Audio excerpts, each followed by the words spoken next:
Boa noite, a graça e a paz. Você é bem-vindo em nome de Jesus. Você também que está de forma online nos assistindo, seja bem-vindo em nome de Jesus. Nosso culto de oração de quarta-feira, que tem enfoque em oração, intercessão. Você que não está participando da campanha de oração, venha. Ainda há tempo de participar. Nós estamos estudando o livro de Atos, Atos dos Apóstolos. Na realidade, Atos do Espírito Santo que se manifestou através da vida dos apóstolos. No domingo à noite, pastor Neto terminou o capítulo 16, ali os irmãos relembrando, onde o carcereiro e sua família são salvos. E ali nós vemos uma atitude interessante de Paulo e Silas, E eu vou deixar essa pergunta para nós iniciarmos aí. O que seria da família, do carcereiro, se Paulo e Silas, ao invés de cantar, estivessem resmungando? Como é que ficaria, Aí está um exemplo para nós. E nós iniciamos aí o capítulo 17, mostrando que Paulo então saiu da prisão e estava então seguindo a sua segunda viagem missionária. Atos foi escrito por Lucas, e ele narra a expansão da igreja cristã após a ascensão de Jesus. E Paulo, então, seguindo na sua segunda viagem missionária, ele então se dirige a Tessalônica, Berseba, Bereia e Atenas. Este capítulo aborda, o 17 especificamente, algumas técnicas de abordagem de Paulo para pregar o evangelho, tanto a judeus quanto a gentios. Aí nós vemos que a importância da evangelização é como devemos nos adaptar ao contexto cultural ao levar a mensagem a Cristo, que foi o que Paulo fez. Paulo ele sabia falar aos gentios, sabia falar aos romanos, sabia falar aos gregos. Paulo ele adaptava então essa mensagem. Então esse é o propósito do capítulo 7, nós entendermos e aprendermos aquilo que Paulo fazia, para que nós pudéssemos então, como Paulo faz, contextualizar o evangelho para cada cultura, para cada pessoa, para cada etnia. Nós vamos estar lendo inicialmente, vou ler o trecho, ele é longo, nós vamos ler em 3 vezes, eu inicialmente estarei lendo dos versículos 1 a 9, que tem como título Paulo e Silas em Tessalônica.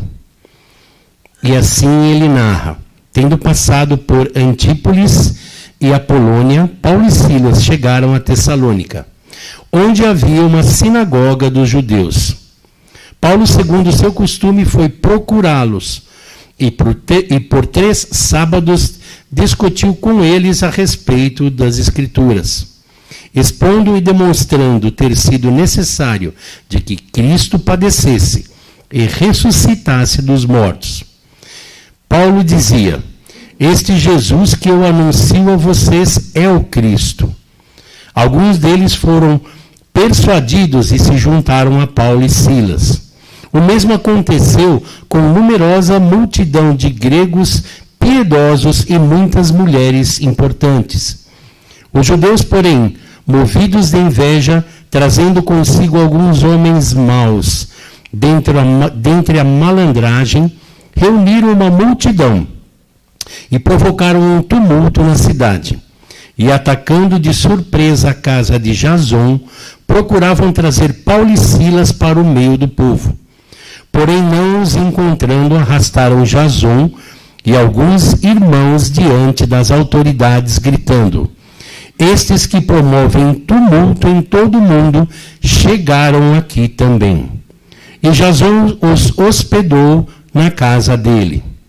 Todos estes agem contra os decretos de César, dizendo que existe um outro rei, chamado Jesus. Tanto a multidão como as autoridades ficaram agitadas ao ouvir as palavras. Porém, depois de terem recebido deles a fiança estipulada, as autoridades soltaram Jason e os outros. Oremos. Senhor Deus e Pai, graças, Senhor, te damos pela tua palavra lida, Senhor, nós te louvamos porque nós podemos ler os relatos, Senhor, de nossos irmãos que militaram, ó Pai, na evangelização, ó Pai, na propagação do Teu reino, Senhor. Que nós possamos ter como exemplo, como base, como inspiração para as nossas vidas, Senhor. E seguirmos, ó Pai, a carreira que nos é proposta, ó Pai, levarmos o Teu Evangelho, o Evangelho da cruz de Cristo, cuja qual traz a salvação para as nossas vidas, ó Pai, a quem estiver ao nosso lado, ao nosso redor. Ó Pai, a minha oração, meu pedido, em nome de Teu Filho Jesus Cristo. Amém, Senhor. Paulo e Silas chegaram então a Tessalônica. Eles estavam saindo de Filipe, da Macedônia. Ali na cidade de Filipos não havia uma sinagoga.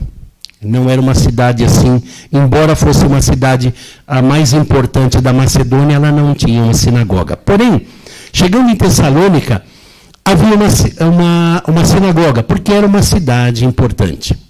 E Paulo, então, ele vai até a sinagoga. Qual era a estratégia dele? Na sinagoga já estava se falando de Cristo, já estava se falando da salvação. Não da maneira correta, mas já estava se abordando a palavra de Deus. Então Paulo usava como estratégia ir até a sinagoga, porque ali ele já estaria inserido no contexto a ser pregado. Como era costume de Paulo, ele sempre ia, né? Nós não temos certeza se a viagem a Tessalônica duraram apenas 3 semanas, porque aquele reporta que Paulo foi durante 3 sábados, mas fato é que durante 3 sábados Paulo esteve ali explicando as Escrituras àqueles irmãos. Paulo usa o que eles estavam falando, ou seja, ele aproveitou o próprio ensejo. E aqui vem o primeiro ponto. Nós, normalmente, quando vamos falar a outros povos, né, como, por exemplo, aquele nosso casal, Caetano e Ana, que os irmãos conhecem, eles ainda estão em período de preparação para se aculturar. Ou seja, eles têm que levar o evangelho na língua da nação onde estão indo. E aí fica uma pergunta: no seu trabalho, na sua escola, aonde você vive, você conhece as pessoas que ali estão? O que elas fazem, o que elas gostam, o que elas falam? É importante. Porque essa é uma maneira como que você tem para abordar o assunto, Cristo Jesus. Então é importante que nós venhamos, muitas vezes nós queremos nos afastar dos grupos de trabalho, né? E o correto, na realidade, é que a gente veja quem são e se aproxime, né? O Roberto Marinho testemunhou uma coisa interessante, né? Diz que ele estava num grupo lá de trabalho, de projeto, aonde o camarada, um monte de gente punha um monte de porcaria. Aí ele falou assim: não vou sair não, vou contra-atacar. E enchia o canal ali de versículos. E aí o pessoal acabou vendo que tinha um cristão ali no meio. Porque a gente, na realidade, sabe que as pessoas falam: você é crente, mas você sabe que na hora do aperto, eles vêm e te perguntam: você é cristão? Você pode orar por mim? Embora haja zombaria, há o reconhecimento de quem é Deus. Por minha causa? Por sua causa? Não. É a palavra de Jesus Cristo que sai da minha boca e da sua boca, que espelha Jesus. Então nós vemos o quê? Que alguns dos judeus e muitos dos gregos piedosos creram. E é interessante que nós retomamos agora os cursos da APEC, os cursos de liderança, voltaram das férias, e na quinta-feira passada, amanhã nós teremos, a quinta-feira passada, foram os testemunhos dos grupos de trabalho. E eu até falei isso nos homens lá, no Despertadão. Nós que vivemos o contexto de igreja, muitas vezes nós esquecemos de alguns detalhes importantes. E aquela irmã veio aqui na frente e testemunhou: olha, eu não sabia fazer nada de BF, nada de evangelismo. E eu orei, nós oramos, o nosso grupo foi lá e a gente falou a lição, a gente pegou e falou a lição. E ela disse: foi impressionante ver a palavra do Senhor entrando na mente, na vida daquelas crianças e as transformando. Eu falei, puxa vida, Senhor, eu me esqueci desse detalhe, que a tua palavra é poderosa. Nós às vezes nos esquecemos do poder da palavra do Senhor. Mas a palavra do Senhor, ela é poderosa. Nós precisamos tomar posse disso. Que se nós realmente falarmos a palavra, a verdade, ela transforma. A própria Bíblia nos diz que ela não volta vazia. E Paulo, ele usava isso com primazia. Muitas vezes nós nos acovardamos, nós nos acomodamos. Essa semana rodou um vídeo interessante na internet.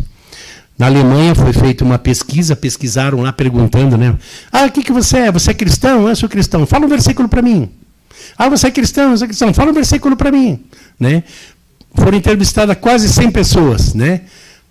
Se 2 ou 3 falaram 1 ou 2 versículos, era muito. Aí chegaram a vez de quem? O que você é? Muçulmano. Você é muçulmano, muçulmano. Os caras começavam a falar e não paravam mais. Porque eles conheciam o Alcorão de capa a capa.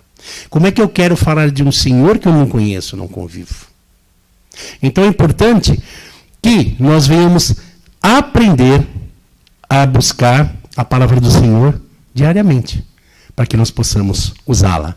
O Espírito nos ajuda, ajuda. Você pode, como o pastor Wagner falou, muitas vezes você lê a palavra, você não lembra nem o que você leu, mas está lá. A hora que eu precisar, o Espírito Santo vai trazer. Mas o Espírito Santo não consegue trazer aquilo que você não teve contato, aquilo que você não viu, não leu. Podem acontecer milagres, mas por via de regra você tem que pelo menos ler, para que o Espírito possa, em algum momento, trazê-la. Então nós vemos aí que várias pessoas, vários grupos aceitaram. Né? E quando nós pregamos, a gente vê que uma coisa interessante, sempre existem 2 grupos, os que aceitam e os que não aceitam. Os que zombam e os que recebem. E Paulo não se preocupava em agradar a ninguém. Paulo ele não fazia um evangelho de cima do muro. Deixa eu falar mais ou menos assim para não ofender muito, não. Não, na realidade Paulo falava a verdade. Doa a quem doer. Nós temos medido nas nossas palavras quando nós pregamos? Ou nós estamos falando efetivamente aquilo que deve ser dito? Para quem for, para um parente, para um amigo, quando ele peca, quando ele erra, quando ele vive não de uma maneira correta. Nós temos que dizer a verdade. Paulo assim o fazia. Interessante que, quando Paulo estava pregando, nós vimos aí no relato, né, que vieram alguns homens aí trazidos justamente para fazer um burburinho, para fazer aí um estardalhaço ali naquele momento. E nós vemos então que Paulo ele se afasta. Por que Paulo se afastou? Por medo? Não, na realidade, Paulo se afastou para não depreciar o Evangelho. Aqui nós vemos uma outra lição. Não adianta a gente bater boca com quem não quer nada com Cristo. Nós temos que nos preocupar com aqueles que decidem aceitar o Senhor. Aqueles que não querem, não querem. Então nós temos que olhar, quando nós estamos trabalhando, como Paulo, na evangelização, quem é que está interessado. E não debater com quem não quer nada. Nós temos que gastar a nossa energia com quem tem interesse em receber a palavra do Senhor. E Paulo viu que o quê? Que ia começar um bate-boca ali, que não iria levar em nada. Paulo se retira de forma sábia. Lucas, no verso 4, é uma coisa interessante, né? Muitas vezes as pessoas dizem que a Bíblia é machista. Lembram lá no capítulo 16, quando Paulo e Silas chegaram na cidade lá, que o pastor Neto pregou, não tinha sinagoga. O que eles encontraram lá? Um grupo de mulheres orando. Aqui nesse texto, nós vemos aí que destaca a atuação das mulheres da Tessalônica. Nós vemos aí no verso 4, né? Então eles foram persuadidos de se juntarem a Paulo e Silas. O mesmo aconteceu com numerosa multidão de gregos piedosos e muitas mulheres importantes. Interessante é que Lucas, através do Espírito Santo, foi tocado a registrar este fato. Então, quando muitos dizem que a Bíblia é machista, na realidade é mentira. Porque nesta época sequer se falavam em mulheres e crianças. Nesta época, na realidade, somente se relacionavam os homens. Seguindo na nossa leitura, vamos ler aí de 10 a 15, que diz assim, o texto nos fala, Paulo e Silas em Bereia. E logo durante a noite os irmãos enviaram Paulo e Silas para Bereia. E ali chegados, dirigiram-se à sinagoga dos judeus. Ora, estes de Bereia eram mais nobres do que os de Tessalônica, porém receberam a palavra com toda a avidez, examinando as Escrituras todos os dias, para ver as coisas como eram, de fato assim. Com isso, muitos deles creram, mulheres gregas e de alta posição social, e muitos homens. Mas logo que os judeus de Tessalônica souberam que a palavra de Deus era anunciada por Paulo, também em Bereia, foram lá agitar e perturbar o povo.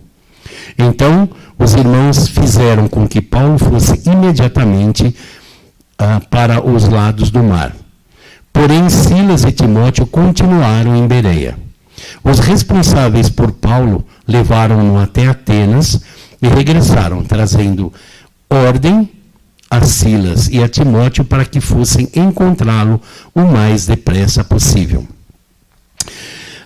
Nós vimos que Paulo e Silas, após serem expulsos de Bereia, eles saem então, eles vão até Bereia, né?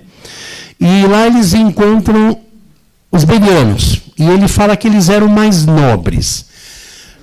O que ele quer dizer aqui? A nobreza não está no sentido da riqueza. Eles não eram filhos de reis, eram príncipes ou princesas. Eles eram nobres no sentido da fidelidade de Deus e às suas Escrituras. Por isso que eles examinavam as Escrituras dia e noite. Tudo que era dito, tudo que Paulo e Silas falavam, eles recebiam. Só que eles conferiam. Nós temos conferido na palavra do Senhor tudo aquilo que a gente recebe durante o dia. Pela internet, pelo WhatsApp, pelos vídeos, pelas conversas. Nós vemos que o quê? Muitas pessoas estão se desviando por não conhecerem verdadeiramente a palavra de Deus. É importante que nós venhamos conhecer para que a gente possa fazer a distinção, o discernimento do que é certo, do que é errado. É interessante que, no passado, você ligava uma televisão, você sabia exatamente que programa era aquele. Se era um programa evangélico, se era de uma igreja católica. Ou alguma outra religião. Hoje você tem que assistir durante um tempo com muito cuidado. E olha lá para descobrir de onde é. A estratégia do inimigo não é mais negligenciar, dizer que Cristo não existe, é confundir.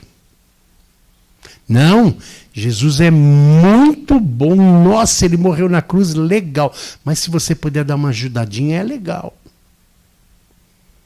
Então nós precisamos tomar cuidado e conhecer a palavra do Senhor para que a gente não venha cair. Que nós venhamos ser nobres no sentido de buscar a palavra do Senhor e seu conhecimento. Os pastores, os seminaristas pregam aqui, confira na sua palavra, veja se está correto, veja se está certo. Muitos deles criam, Paulo pregava a palavra a qualquer pessoa. Nós vemos que é interessante. Muitas vezes nós fazemos acepção de pessoa, né? Eu já fiz isso. Vou falar com aquele camarada, ixi, o cara parece que está meio manguaçado, ele não vai nem ouvir. Cara, vou falar com aquele mais vestidinho ali, melhor. Aquele cara tem um pouquinho mais de cultura. Paulo não fazia isso. Paulo falava a gregos, troianos, a judeus, a romanos, a palavra do Senhor. E é isso que o Senhor quer de nós. Se o Senhor te apresentar alguém, fale. Fale da palavra, seja quem for, sem distinção. Que na realidade, independente de quem seja, é uma alma que o Senhor deseja salvar. Então Paulo, ele pregava a todos. Essa tem que ser a nossa tônica também. E no verso 12, novamente, aí Lucas destaca, né, grande número de mulheres que criam e examinavam as Escrituras. no verso 12, ele novamente menciona, então mostrando que a Bíblia, sim, ela considera e respeita as mulheres. Continuando a nossa leitura aí de 16 até o final agora, eu vou estar lendo, você acompanhe. Enquanto Paulo os esperava em Atenas, o espírito se revolta em face à idolatria dominante na cidade. Por isso falava na sinagoga com os judeus e os gentios piedosos, também na praça, todos os dias, com os que se encontravam ali. E alguns dos filósofos, ecupereus e etóicos discutiam com ele, havendo quem perguntasse: que quer dizer esse tagarela? Outros dizem: parece pregador de deuses estranhos. Dizem isto porque Paulo pregava Jesus e a ressurreição. Então, tomando consigo, levavam ao Areópago, dizendo: podemos saber que nova doutrina é essa que você ensina? Pois vocês nos traz aos ouvidos coisas estranhas que queremos saber. O que vem a ser isto? Acontece que todos os de Atenas e os estrangeiros residentes não se ocupam com outra coisa senão dizer ou ouvir as últimas novidades. Então Paulo, levantando-se do meio do Areópago, disse: senhores atenienses, percebo que em tudo vocês são bastante religiosos. Porque, andando pela cidade e observando os objetos de culto que vocês têm, encontrei também um altar, na qual aparece a seguinte inscrição: ao Deus desconhecido, pois este que vocês adoram sem conhecer é precisamente aquele a qual eu anuncio. O Deus que fez o mundo e tudo que nele existe, sendo ele Senhor dos céus e da terra, não habita em santuários feitos por mãos humanas, nem é servido por mãos humanas, como se precisasse de alguma coisa, pois ele mesmo é quem a todos dá a vida, respiração e tudo mais. De um só homem fez todas as nações que habitam sobre a face da terra, havendo fixado os tempos previamente estabelecidos e os limites da sua habitação, para buscarem Deus, se, porventura, tateando, ou possam achar ainda que não esteja longe de cada um de nós. Pois nele vimos, nos movemos e existimos, como alguns dos poetas que vocês disseram, porque dele somos geração. Portanto, visto que somos geração de Deus, não devemos pensar que a divindade é semelhante ao ouro, à prata ou à pedra. Trabalhadores pela arte da imaginação do homem. Deus não levou em conta os tempos da ignorância, mas agora ele ordena a todas as pessoas e todos os lugares que se arrependam. Porque Deus estabeleceu um dia em que julgará o mundo com justiça, por meio de um homem que escolheu. E deu certeza disso a todos, ressuscitando dentre os mortos. Uns zombavam, outros creem. Quando ouviram falar da ressurreição dos mortos, uns zombaram e outros disseram: a respeito disso ouviremos você em outra ocasião. A esta altura, Paulo se retirou do meio deles. Houve, porém, alguns homens que se juntaram a ele e creram.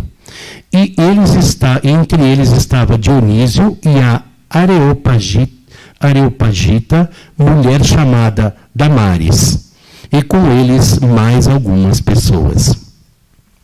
Interessante que Paulo chega à cidade cheia de ídolos e ele se sente incomodado por ver aquilo. Será que nós nos sentimos incomodados quando nós estamos em algum ambiente onde nós vemos a opressão, a depressão, onde nós vemos o abuso, pessoas maltratadas, crianças, mulheres, homens deixados à mercê, talvez do tempo relento? Isso ainda nos toca. Paulo ele se sentiu tremendamente incomodado. E ele, na realidade, estando lá, ele, por se sentir perturbado, ele, na realidade, começou a andar pela cidade e pensar o que poderia ser feito. Aí Paulo, o que Paulo faz? Ele, no aerópago, na realidade, esse aerópago era como se fosse uma praça diferenciada, onde haviam ali comércio das coisas, haviam pensadores, ou seja, era um ponto importante aonde todos ali se reuniam. E Paulo, então, pesquisando, descobre ali esse altar ao Deus desconhecido. E ele fala a eles, então, é sobre este Deus que vocês não conhecem que eu quero falar. Então, Deus toca no coração dele e ele discorre, então, como nós lemos no texto, sobre este Deus. O que, na realidade, Paulo falou estava fora dos padrões de qualquer filosofia grega. Por quê? Porque tanto os epícuros e os estoicos, eles, na realidade, eram grupos distintos, né?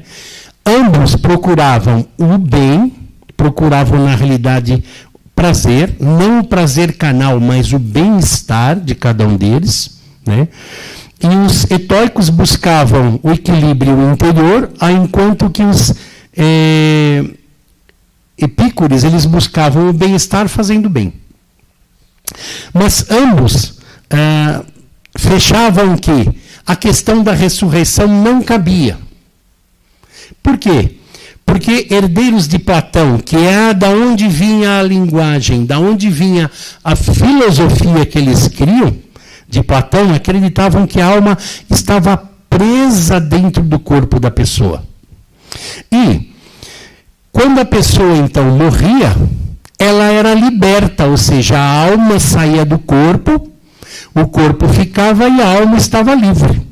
Então, eles não podiam conceber a ressurreição. Como? A alma que está livre desse mundo, desse corpo pecaminoso, vai voltar a ficar presa? Eles não estavam entendendo. Por isso da rejeição. Por quê? Porque, na realidade, eles não entendiam por que a alma que estaria livre seria novamente presa aí ao corpo.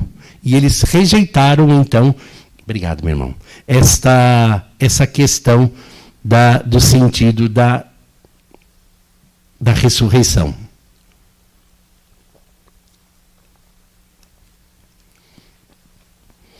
Então, esse foi o motivo pelo qual houve, então, essa discussão. E aqui eu fecho dizendo o seguinte: Paulo, ele, na realidade, encontrou vários desafios. Ele respondeu de várias maneiras as questões que ele encontrou. É importante que nós, como igreja, venhamos conhecer a palavra e que nós venhamos nos preparar e nos adaptarmos para falarmos o evangelho, seja onde for. Como nós fazemos impactos, às vezes nós vamos às ruas à noite, é importante que a gente esteja preparado. Em Tessalônica, Paulo encontrou perseguição, em Bereia, receptividade, em Atenas, filosofia e idolatria. E aí nós vemos que a importância de sermos persistentes. Paulo foi persistente, onde ele esteve. E é importante que nós venhamos ser também persistentes na palavra do Senhor. Que nós venhamos falar a tempo e a fora de tempo, sempre. Estudar as Escrituras é uma primazia. Nós temos que conhecer a palavra do Senhor para que a gente possa evangelizar e responder à altura às questões que a nós virão. Ele estava sensível ao compartilhar o evangelho. A pregação do evangelho exige coragem, sabedoria e adaptabilidade. Ou seja, como nós falamos no início, é importante nós conhecermos o grupo onde nós estamos, para que a gente encontre uma maneira de abordar os temas referentes à salvação. Sempre nós vamos enfrentar oposição. Aonde nós formos pregar, sempre existirão os grupos que aceitarão e os grupos que não aceitarão. Escolher aqueles que estão abertos à vontade. Lembre-se, não perca tempo debatendo com quem não quer nada. Foque o seu tempo naqueles que querem aceitar a Jesus Cristo.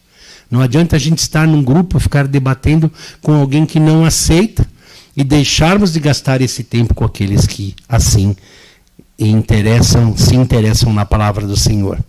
Incansáveis em nossa missão de espalhar a mensagem de Jesus, alcançar os corações das pessoas e nos discernirmos e sermos aí fiéis na pregação do Senhor. Paulo, nós vemos que ele buscou, né, tempo fora de tempo, levar a palavra do Senhor, e nós vemos nessas 3 cidades que Paulo passou, 3 peculiaridades bastante distintas. E Paulo, ele buscava sempre levar o Evangelho, que realmente esse possa ser o nosso intuito, a nossa direção, a nossa vontade. Estarmos levando aquilo que nós temos de mais precioso, que é a salvação em Cristo Jesus através da cruz, aqueles que perecem. Que Deus o abençoe nesse intuito e nos ajude a caminharmos nesse sentido.